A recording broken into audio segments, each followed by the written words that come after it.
Buenas tardes, estimados teleparticipantes. Desde la Unidad de Telesalud del Instituto Nacional de Salud del Niño les damos una cordial bienvenida a una telecapacitación muy importante y que tiene que ser de conocimiento general. La licenciada especialista Yolfa Condeso Meléndez, enfermera asistencial del Servicio de Neurología Pediátrica de nuestro instituto, tratará el siguiente tema, muy importante, todos debemos conocer: manejo inicial de convulsiones. Queda con ustedes la licenciada Condeso. Puede empezar, licenciada.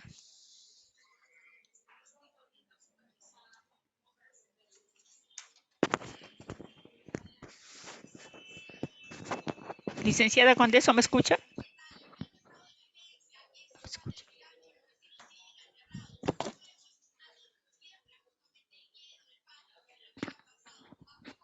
Buenas tardes. ¿Me logra escuchar? Sí, ya se le escucha. Puede empezar, licenciada, ya la presenté. Gracias, muy amable.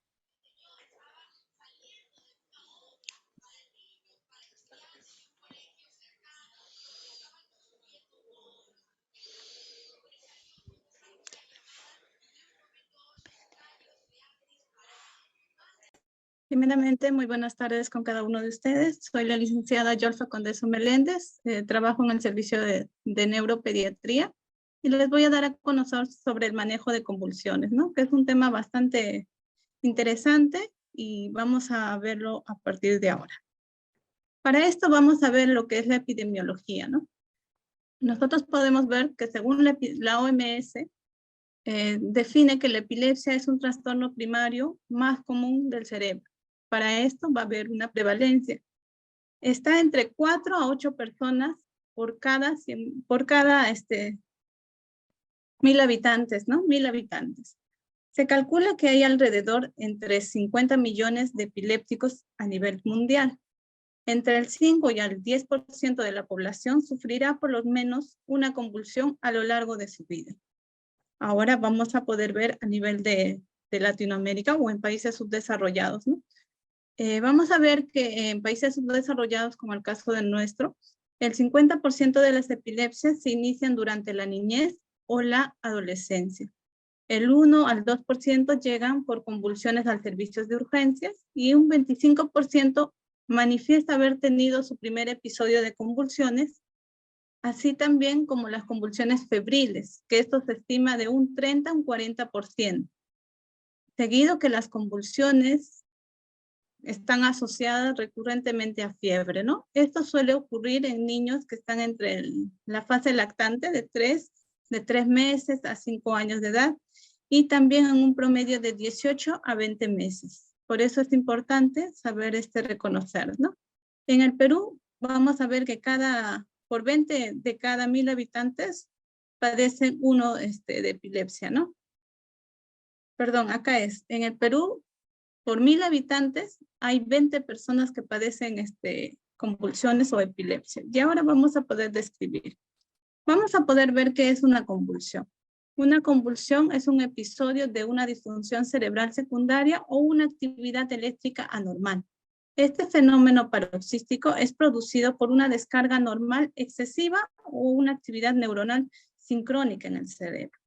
Entonces vamos a poder ver que es una descarga paroxística anormal, ¿no? Y esto se va a dar, vamos a poder ver un poco más sobre una fisiopatología, donde va a haber alteraciones metabólicas, lo que van a producir la mayor despolarización neuronal, llevando a un menor umbral de excitabilidad, ¿no? También vamos a poder ver la liberación o la excitación del sistema retráctil de activación, que estas van a conducir a una excitación neuronal, llevadas también de un defecto de un fosfato o de piridoxina.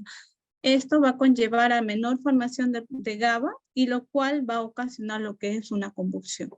Seguido de esto vamos a poder ver, ¿no? Que generalmente vamos a ver la epilepsia. La epilepsia viene a ser una enfermedad cerebral caracterizada por la predisposición continua a la aparición de crisis epilépticas.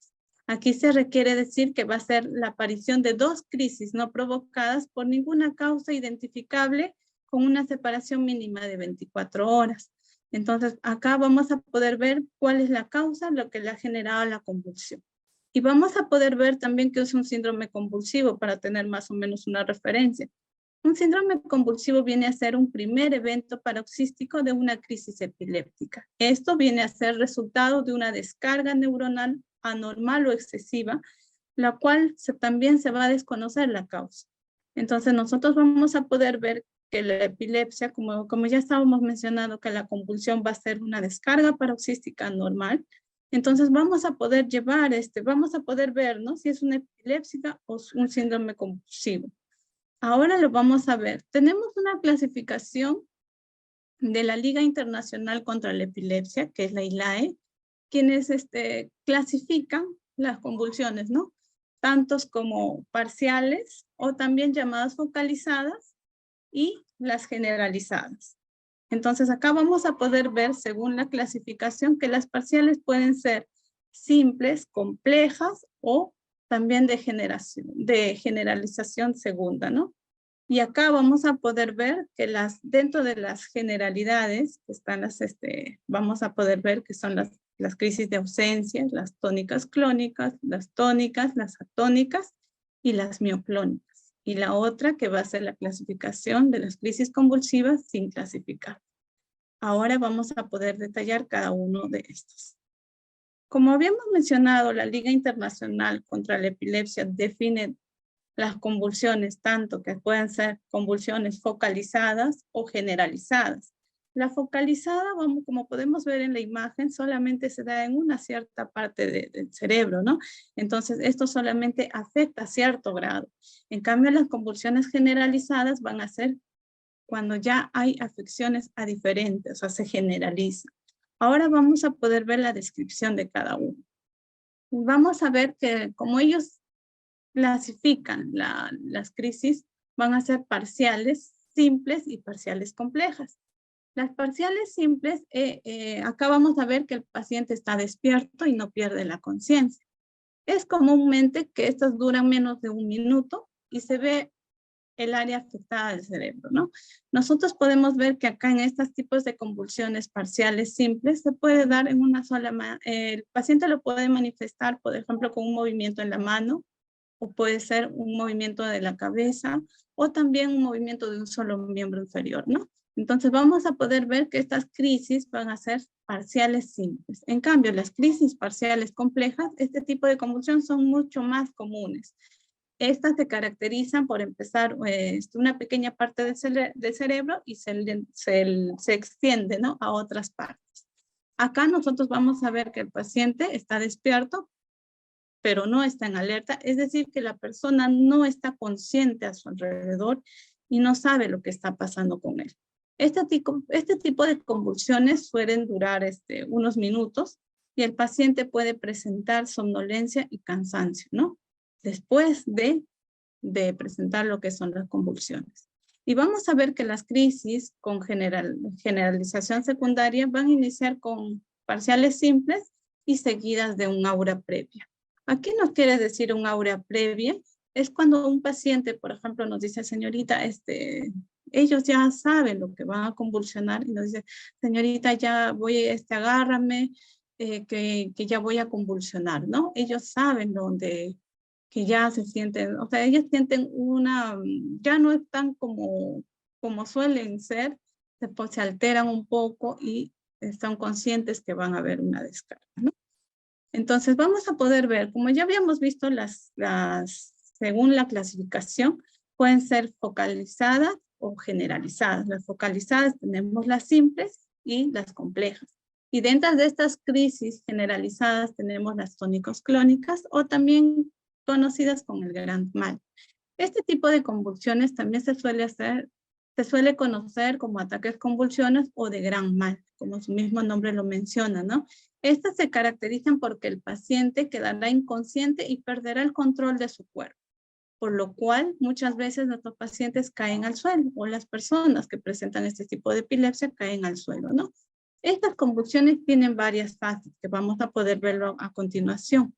Y vamos a poder ver en cuál de las fases, por ejemplo, En la fase inicial es la fase tónica. Como podemos ver en la imagen, la contracción tónico de los músculos o el grito, mira, podemos ver que se contraen.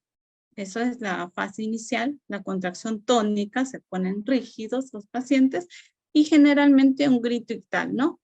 Podría producir una mordedura de lengua y vamos a ver que el tono está bastante aumentado. Seguida de eso va a haber una fase clónica. La fase clónica va a ser la relajación muscular interminentemente y va a aumentar progresivamente. Como podemos ver en la imagen, primero hay una fase tónica y seguida de una fase clónica, ¿no? Generalmente la fase tónica va a depender del tiempo de duración de la convulsión. Generalmente oscila entre los 20 segundos y conlleva mucho más a 1 minuto, ¿no? Pero esto va a depender del tipo de convulsión que pueda presentar y esto es en la fase. Y también tenemos la otra fase que es la proxital o la fase final. Al finalizar la convulsión, el paciente presentará cansancio, sueño o confusión o incluso enojo, ¿no? Produce muchas veces irritabilidad a los pacientes. También es común que se padezca una debilidad de un solo lado del cuerpo. Esto es conocido como una parálisis de tono. Entonces, nosotros vamos a poder ver que en estas fases va a tener 3 fases, ¿no? Cada convulsión va a haber la primera fase, la segunda fase y la fase final, donde el paciente generalmente tiende, después de una convulsión, bastante cansado y se queda dormido, ¿no? O está bastante confundido. Ahorita vamos a poder ver las otras clasificaciones, como pueden ser las convulsiones mioclónicas. Las convulsiones mioclónicas vienen a ser un tipo de convulsión que singularmente se dan sacudidas, ¿no? Son sacudidas repentinas que especialmente van a prestar bastante tensión en la cabeza, los brazos y las piernas. El paciente que sufre las convulsiones mioclónicas tendrán grandes sacudidas, por lo cual es probable que pierda el control de su cuerpo, ¿no? Con sus movimientos que presenta, el cual va a producir unas seguidas de otra. Entonces nosotros tenemos que diferenciar cuáles son las convulsiones, ¿no? Si son unas convulsiones focalizadas o si son unas convulsiones generalizadas. Para esto también vamos a ver que existen las convulsiones tónicas.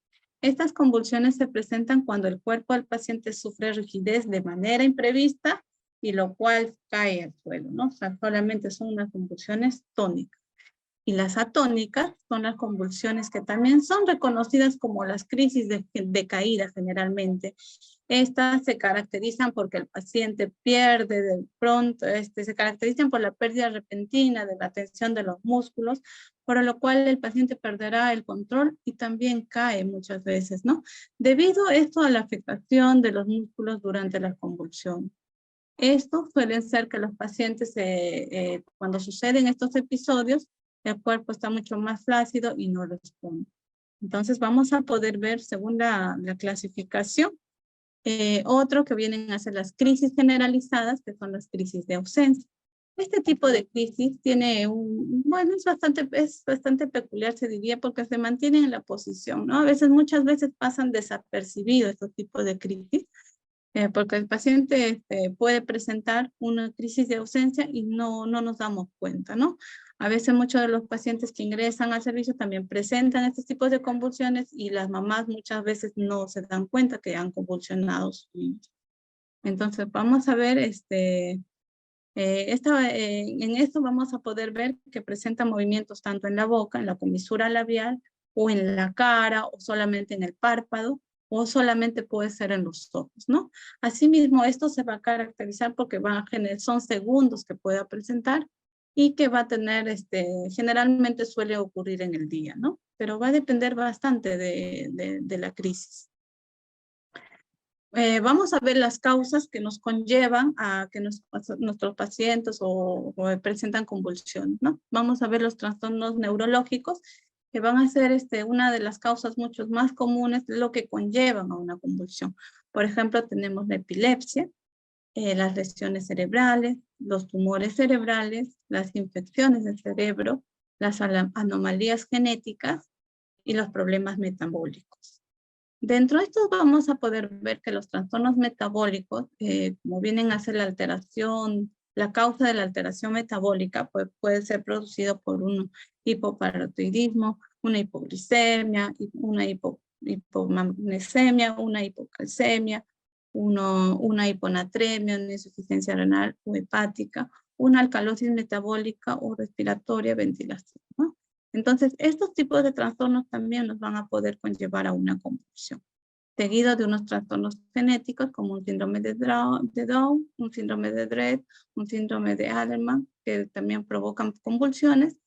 Y estos trastornos afectan al desarrollo y provocan una actividad eléctrica anormal en el cerebro, ¿no? Luego eso es lo que va a ser, lo que va a conllevar a una convulsión o una descarga paroxística neuronal.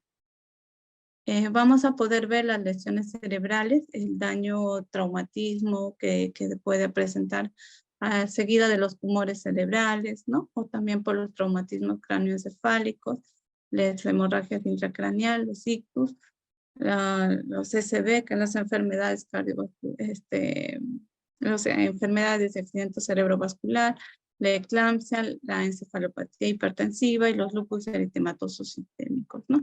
Entonces, vamos a ver que se asocia mucho más a tumores, a accidentes cerebrovasculares o las malformaciones arteriovenosas, entre otros, ¿no? Que se puede ver en estas lesiones. Dentro de también vamos a tener los problemas del desarrollo cerebral. Acá, por ejemplo, vamos a ver que pueden llevar a las convulsiones, los trastornos, ¿no? Los síndromes de West, ¿no? Los síndromes de West son los pacientes que convulsionan seguidamente, tienen convulsiones 50, 40, dependiendo, ¿no? El síndrome de West, el síndrome de Lennox-Gastaut y el síndrome de Dravet. Son generalmente son epilepsias de difícil manejo, ¿no? Otras que pueden ser las infecciones cerebrales causadas por una meningitis, por la encefalitis y los abscesos cerebrales que producen, ¿no? Acá va a haber una inflamación del cerebro, de toda la masa encefálica, entonces eso va a producir que también conlleve a lo que es una convulsión, ¿no? Estas afecciones pueden dañar las células del cerebro, lo que cual genera una actividad eléctrica normal en el cerebro. Entonces hay que estar bastante concientizados de poder ver y diagnosticar a tiempo, ¿no? El abuso de sustancias, por ejemplo, en ciertas sustancias como el alcohol, la droga, también producen convulsiones, ¿no?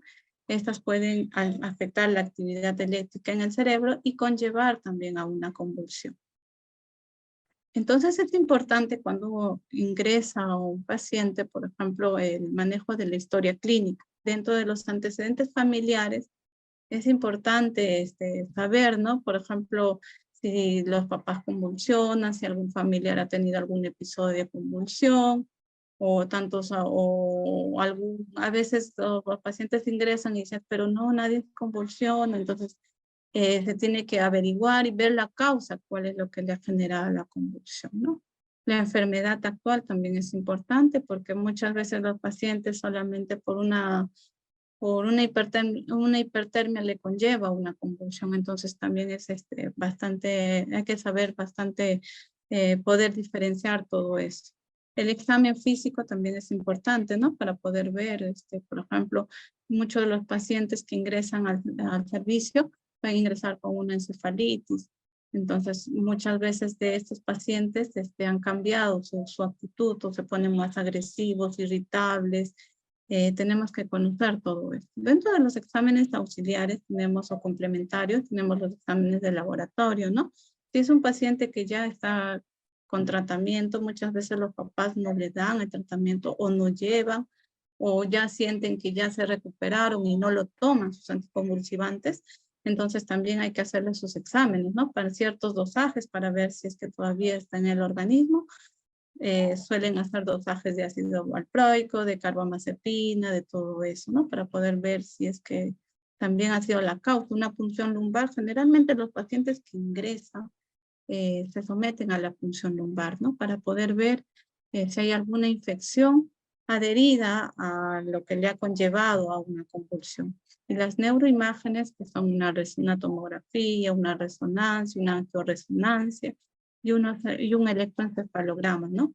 Para poder ver las descargas que realiza el paciente, o muchas veces, en los electroencefalogramas puede verse, ¿no? Las convulsiones como son muy frecuentes, o muchas veces también los pacientes se someten a un electroencefalograma y no se evidencia. Entonces se tiene que buscar otra causa que le haya generado lo que es la convulsión. Dentro del tratamiento farmacológico van a ver lo que son los anticonvulsivantes. Vamos a poder ver, por ejemplo, acá, según las crisis, tónica, clónica generalizada, parciales, en las crisis de ausencia, y también como son las crisis de mioclonías o atónicas, ¿no? Van a poder dar un tratamiento, tanto sea de primera elección o de segunda elección, ¿no? Como podemos ver, el ácido valproico, la lamotrigina, el topiramato, son bastante usados en lo que son las convulsiones tónicos clónicas, y las de segunda elección son pues la carbamazepina, la oxcarbamazepina, el fenobarbital, el primidona. Esto va a depender bastante en cuanto al tratamiento que va a recibir, porque muchas veces el paciente presenta una convulsión, ingresa a la emergencia y son administrados generalmente endovenosos, ¿no? Los anticonvulsivantes. En el caso que sea generalmente, administran lo que son la fenitoína y el fenobarbital, porque muchas veces de nuestros pacientes ingresan ya en estatus convulsivos. Entonces, estos son más o menos para que, como referencia, ¿no? El tratamiento que se suele usar tanto en primera y en segunda elección, y va a depender de las crisis que presentan, ¿no? Si pueden ser crisis parciales o generalizadas, para ver el tratamiento. Ahora vamos a poder ver el manejo de convulsiones. Para ver el manejo de convulsiones, generalmente cuando está en un hospital, el manejo de convulsiones es muy diferente a cómo pueda presentarse, por ejemplo, en una institución educativa, o puede ser en cualquier lugar, ¿no? Que pueda presentar. Entonces, ¿qué debemos hacer frente al manejo de las convulsiones? ¿Cómo deberíamos de actuar? Por ejemplo, mantener la calma. Muchas veces hemos visto que un paciente empieza a convulsionar y todos se acercan generalmente se acercan y lo ponen a mirar al paciente, ¿no? O a la persona. Entonces debemos de actuar con mayor calma. Una persona que está a veces de pronto, repentinamente cae, y debemos de tranquilizar a las demás personas, o sea, buscar la calma, tranquilizar el entorno. Lo que debemos de hacer si la persona ha presentado una convulsión, tenemos que proteger a la persona, ¿no? De que se golpee. Por ejemplo, muchas veces es tan repentino la caída y el paciente o la persona cae, entonces debemos de evitar que se golpee, porque puede ser que también se le asocie otro traumatismo o otro golpe más intenso que le podría complicar mucho más.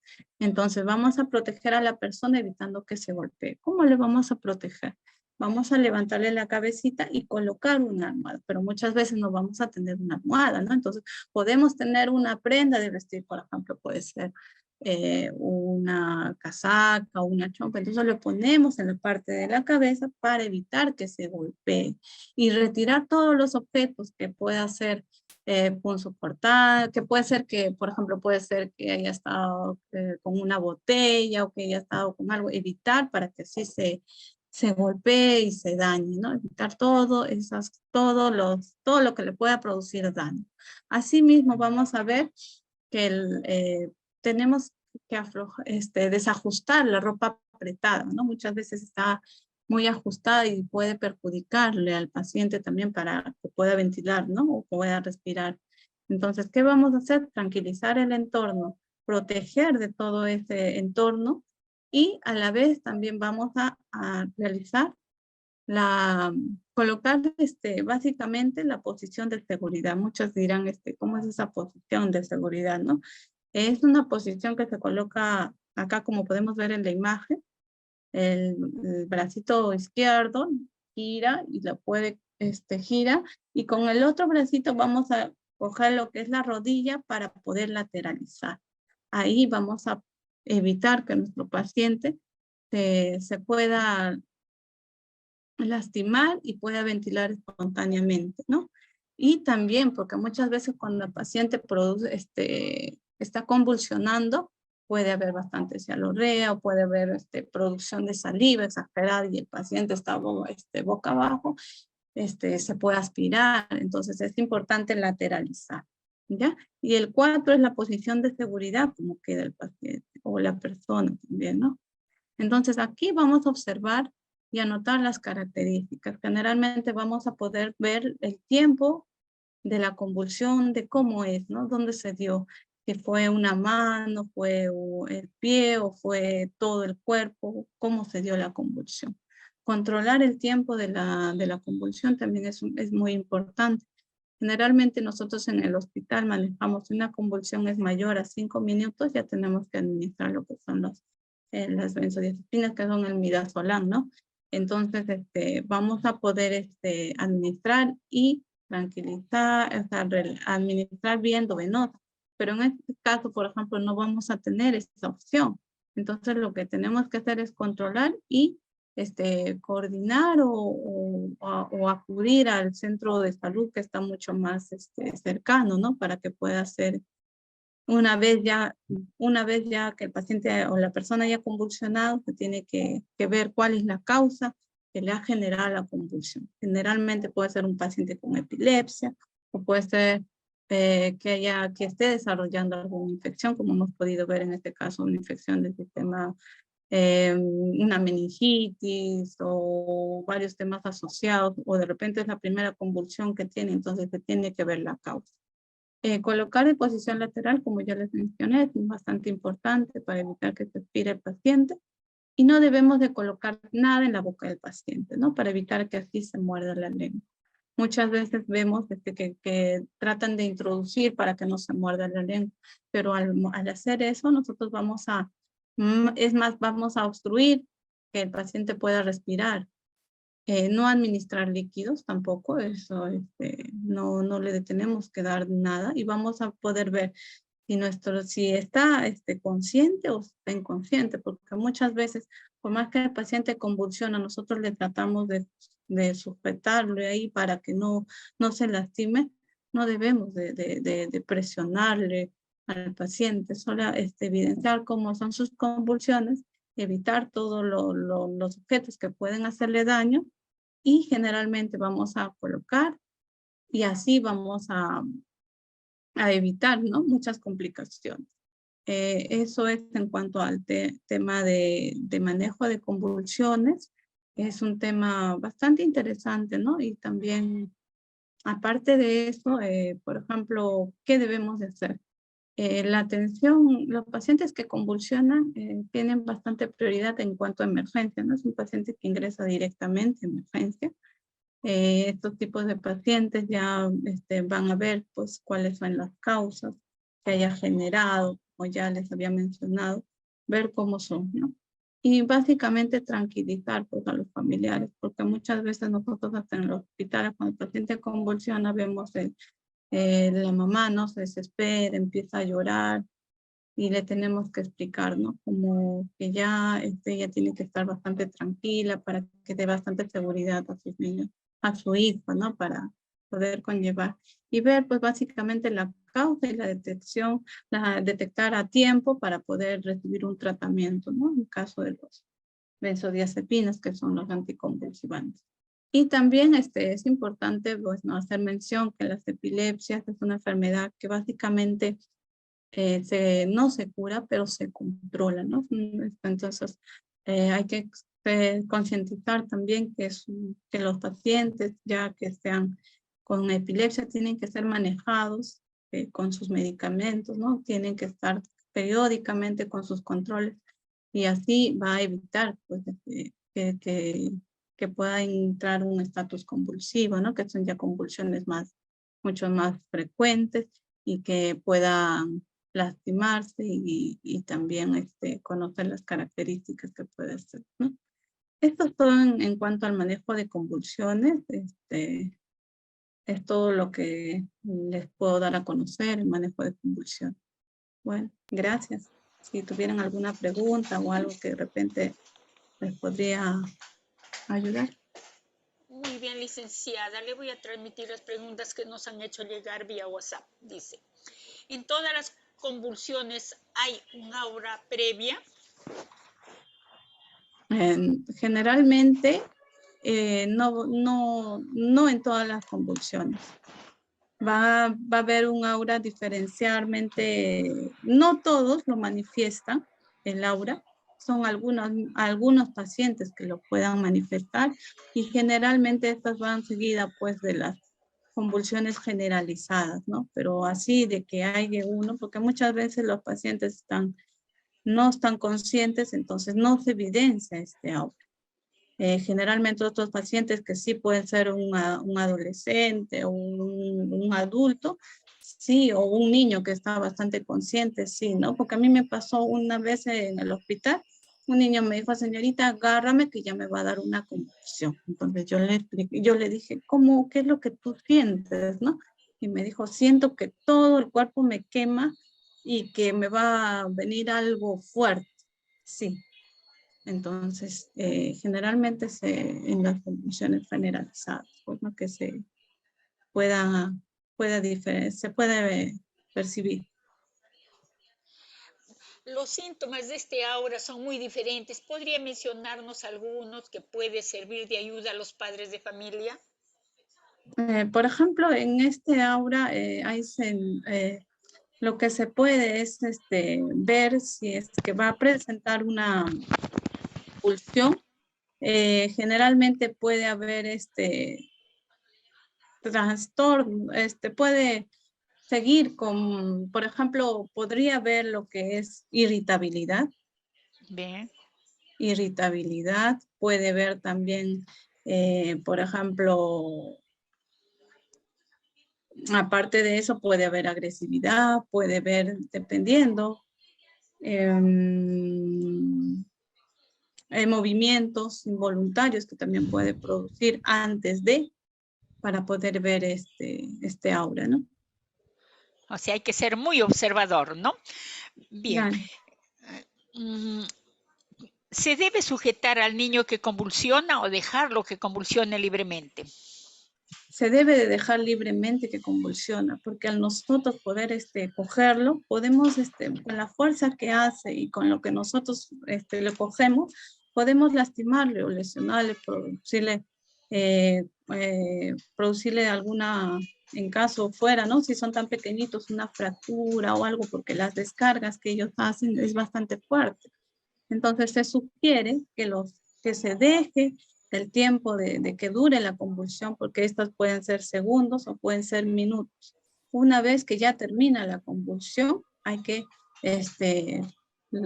colocarle de posición lateralizar al paciente y así ventilar espontáneamente, porque por más que nosotros le pusiéramos lateralizado y sigue las convulsiones, no habría opción de poderle ayudar, ¿no? En cuanto a las convulsiones. Entonces se debe de dejar libremente que convulsione, pero eso sí teniendo en cuenta todo lo que le puede ocasionar daño, ¿no? Porque puede haber algún objeto, algún mueble, algo que también le podría dañar.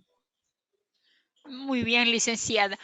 ¿Cuáles son las recomendaciones más importantes que se debe dar a los padres de niños que convulsionan?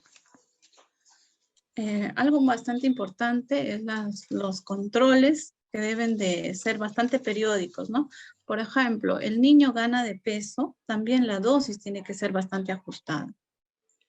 Si yo no sé que mi niño, por ejemplo, puede ser que un niño primera vez convulsione porque ha presentado, muchas veces llega a la emergencia, un niño que ha convulsionado por primera vez y es a causa de una fiebre. Entonces se tiene que ver cuál es la que le ha causado la fiebre, porque generalmente si hay fiebre hay algo un poco infeccioso, entonces se tiene que ver qué es. Y es que ver cuál es la causa que haya generado la fiebre y para poder tratarlo, ¿no? Y también las convulsiones, ya son pacientes que ya tienen su epilepsia, entonces estos tipos de pacientes tienen que estar los papás tienen que ser bien drásticos en cuanto al tratamiento.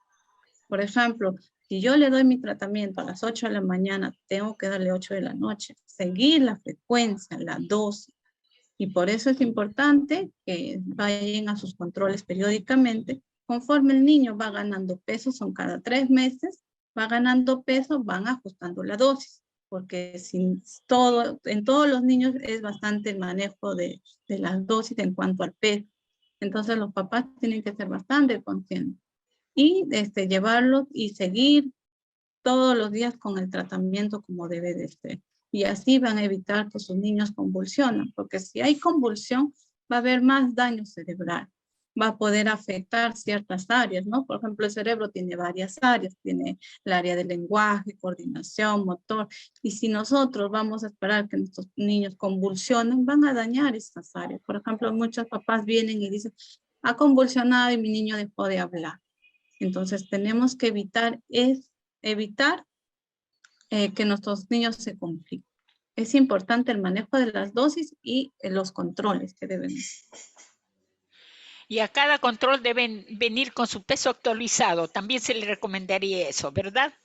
En el control les pesan antes de ingresar al consultorio, les pesan a los pacientes para un manejo estricto en cuanto al peso, ¿no? Son controlados. Todo paciente que ingresa por consultorio es pesado antes de la consulta. Ya, y los que entran por teleconsulta, le recomendaríamos de este medio que previamente pesen a su paciente antes de conectarse con su neurólogo. ¿Está bien? Exactamente, claro, tienen que llevar a un centro de salud o también los niños menores que están con el control de CRED, ¿no? Con el peso actualizado, el peso y la talla actualizada, entonces es bastante importante, ¿no? Y también que nuestros pacientes, pues que a través de la teleconsulta tenemos que concientizarles que muchas veces no van a encontrar los medicamentos porque son bastante caros. Traten de sacar el CIS, cubre en su gran mayoría los anticonvulsivantes y que también pues tengan todo, ¿no? Su documentación del CIS para poder hacer el trámite correspondiente. Muy bien, Y en el caso de licenciada. los pacientes crónicos, porque en su gran mayoría hay una unidad de cuidados paliativos, que también si ya son pacientes bastante crónicos en caso de una parálisis cerebral infantil, que también llevan su medicación de sus anticonvulsivantes, también hacen las coordinaciones previas para que los puedan llevar a su centro, incluso al departamento donde ellos se encuentran, ¿no? Porque nosotros tenemos muchos pacientes que se van de alta y están en diferentes departamentos y hacen la coordinación con la unidad de cuidados paliativos y les hacen llegar el medicamento, se coordinan, ¿no? Para que no estén viajando, porque muchas veces a veces no cuentan con el dinero para poder hacer sus traslados, entonces también es una buena opción, ¿no? De poder hacer la coordinación. Uy, qué buena ayuda, licenciada. Me parece muy bueno. Bueno, licenciada, ya no tenemos más preguntas, al que le agradecemos por su valiosa participación en bien de la comunidad, porque este tema se ha transmitido no solamente al personal de salud, sino a toda la comunidad. Felicitaciones por su ponencia en la que nos ha hecho partícipe de sus conocimientos y su experiencia. Gracias también al público participante. Les comunicamos que este tema queda colgado en la página web y canal de YouTube de Telesalud del Instituto Nacional de Salud del Niño, donde pueden revisarlo libremente. Muy buenas tardes a todos.